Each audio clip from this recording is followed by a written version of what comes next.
Simcast, o seu podcast de emergência com medicina baseada em evidência e dicas práticas para aprimorar o seu atendimento no pronto-socorro.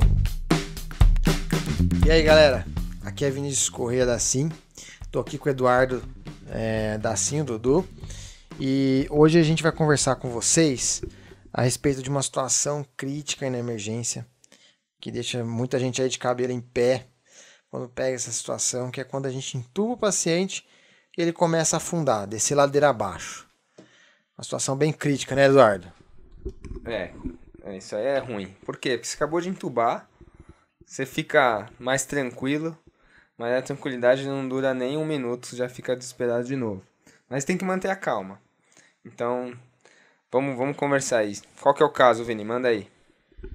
Bom, o caso de hoje é um paciente de 32 anos, com antecedente de asma, e ele chega no pronto-socorro com uma crise asmática grave, tórax silente, já está rebaixado, está com um nível de consciência aí comprometido. Então, é aquele caso, aquela crise de asma grave que a gente não tem dúvida que tem que intubar. Só que a gente fez a sequência rápida de intubação, checou lá, o tubo estava no lugar, e aí o paciente logo depois começou a desaturar e afundar aí. Dudu, o que a gente tem que fazer nessa situação? Bom, então essa situação é um mnemônico clássico, em inglês é DOPS, e a gente traduziu aí para o português, para vocês não esquecerem, a gente fez o mnemônico iPod. Mas antes de chegar no iPod, AEPOD, acabei de intubar meu paciente, tem que reexaminar ele, reacessar o paciente. Não é intubei e vou tomar café, não. Reacessa o paciente. Então, geralmente, ele começa a desaturar. Primeira coisa, vê o oxímetro. Tá fazendo curva? Será que ele tá desaturando porque o oxímetro tá fora do lugar? É até meio tosco você começar a fazer um monte de coisa e quando você vê o oxímetro tá fora do lugar, não tá fazendo curva. Segunda coisa, puxa uma PA. Esses pacientes, eles ficam muito taquipneicos, eles perdem muito líquido por conta da taquipneia, né, da respiração. E você acabou de entubar, às vezes você usou Propofol, Midazolam, que é o que tem, ele ficou hipotenso, ou então você jogou pressão positiva por conta da ventilação mecânica, ele ficou hipotenso. E aí ele deu uma chocadinha, e aí o oxímetro não está pegando direito, não está fazendo curva direito, e na verdade ele está hipotenso. Outra coisa que pode ser é você acabou entubando o esôfago, né? Isso acontece às vezes. Então olha para o capnógrafo padrão ouro, ausculta ali de novo, vê se está entrando no ar. Isso rapidamente, beleza? Se não for nada disso, aí a gente vai entrar no iPod. Então, a primeira coisa que você tem que fazer, principalmente no asmático, é tirar do ventilador e pegar o ambu, ligar o oxigênio 100% e ambusar a mão. Por quê? Porque nesse iPod, o AEPOD, o E é de equipamento. O equipamento pode estar com problema. Alguma coisa na curva, na pressão que você está dando, no volume corrente que você está dando, dependendo de como você está dando, pode estar com problema. Você bota no ambu, você já tira esse problema. Se ele melhorar, então provavelmente o problema estava no equipamento. E esses pacientes asmáticos, né, eles, ainda mais quando você bota em volume controlado, eles fazem uma pressão de pico bizarra, né, muito alta, uma pressão de pico gigante. E se você coloca um alarme ali para bloquear essa pressão de pico, ele não consegue ventilar, então vai ficar ventilando com 50 ml, 80 ml, que não chega nem a 2, 3 ml por quilo, e às vezes a gente precisa de 6, 8 ml por quilo. Então, liga o ambu. Melhorou, o que é? Provavelmente o equipamento. Beleza, aí você vai entrar no algoritmo dessa situação, você vai entrar em duas situações. Ele está piorando muito rápido. Se ele estiver piorando muito rápido, pode ser duas coisas, basicamente. A primeira delas é um pneumotórax. Paciente asmático, você tem uma pressão de pico muito grande, você fez um pneumotórax. E aí, como é que eu vou saber? Basicamente, exame físico, né? Tá com expansão assimétrica, ausculta assimétrica, turgência jugular, tá ficando hipotenso, tá timpânico a percussão. Você fez um ultrassom point of care, não tem lung slide, pensa em pneumotórax e já aborda o pneumotórax. Nesse caso, acho que o pessoal do trauma já está ligado, mas mudou o local de punção, não é mais no segundo espaço intercostal, na linha hemiclavicular, porque viram um estudo que a maioria das pessoas erra Então, a clavícula, por incrível que pareça, ela vem até o ombro. Então, a linha hemiclavicular, ela é muito mais lateral do que às vezes a gente acha. Então, às vezes a gente acaba acertando o mediastino. E também viram que em obeso, né, tem muito excesso de pouso naquela região. E aí a agulha não chega. Então, a gente está fazendo no mesmo local da punção do pneumotórax, no mesmo lugar que se drena o pneumotórax, ali pelo quinto, sexto espaço intercostal, na linha hemiaxilar. Beleza. Se não for pneumotórax, você tem que pensar em A. O P, né? A e pode. O P é de pneumotórax. O A é de autopip. O que é autopip, né? Paciente asmático, né? Ou qualquer paciente que está respirando muito rápido no ventilador, ele não tem tempo de exalar todo o ar. Se ele não exala todo o ar, a cada respiração vai ficando um pouquinho de ar. E no asmático, a gente sabe que eles têm tempo expiratório ali de 6, 7, 8, 9, 10 segundos. Então, cada ar que você joga lá dentro, deixa de sair grande parte daquele ar. Ele vai acumulando, vai fazendo auto-PIP, né? Vai acumulando o ar. E esse ar faz uma pressão no tórax tão grande que às vezes dificulta muito a ventilação, porque não tem para onde expandir o tórax, e também pressiona o tórax ali e diminui o retorno venoso, então eles chocam. E aí o que você vai fazer? Você vai arrumar o ventilador? Não dá tempo, né? Então basicamente desconecta, que é basicamente tirar a rolha ali, deixa sair o ar, 10, 15 segundos e aperta. Você pode até apertar, parece até meio cômico, mas é real. Você aperta para o ar sair e esses pacientes melhoram na hora. É tipo um pneumotórax, agulha ali. Na hora você melhora esses pacientes, já ficam mais corados, a saturação melhora. Lógico, você vai ter que conectar um umbu de novo. Então, se ele está piorando muito rapidamente, pensa nessas duas coisas. Se ele está piorando, mas de uma forma mais devagar, aí você vai partir para o quê?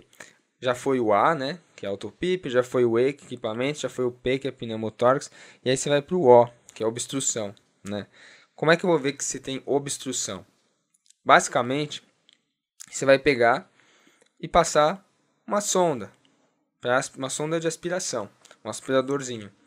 Se o aspiradorzinho parar no meio do caminho, provavelmente acotovelou. Esse tubo acotovelou. Ou então o paciente mordeu o tubo, né? E aí também ele vai começar a piorar. Se acotovelou, às vezes você tem que reposicionar o paciente, às vezes você tem que até reentubar o paciente. Outra coisa que pode ser é muco, catarro que está obstruindo. Então você vai ter que aspirar. Às vezes faz rolha de muco tão grande que você tem que trocar o tubo também. Inclusive essa semana até peguei um caso, Vini, que aconteceu exatamente isso. Aí a gente passou o aspirador, veio muito pus, muito muco ali. E o paciente melhorou na hora depois que aspirou. Beleza, então foi o O, que é obstrução. Se ele estiver mordendo o tubo, tenta abrir a boca, coloca uma almofadinha de gaze ou um guedel enrolado na gaze. Uma coisa muito inteligente que a fiz, é engraçado que com essa época de Covid eu peguei vários casos de iPod aí, desses casos. E aí a física teve uma ideia brilhante, que o paciente estava mordendo o tubo. O paciente não tinha 3 dentes da frente, e ela colocou o tubo que estava sendo mordido bem entre os 3 dentes quebrados ali. E aí ficou perfeito ali, e curou o paciente, curou o problema do paciente. Criatividade vale nessas horas também, né? Nossa, vale. E salvou ali, né? Porque nossa, o que a gente faz, né? Vai ter que pôr o guedel enrolado na gás. Ela falou, não, só coloca ali no buraquinho do dente.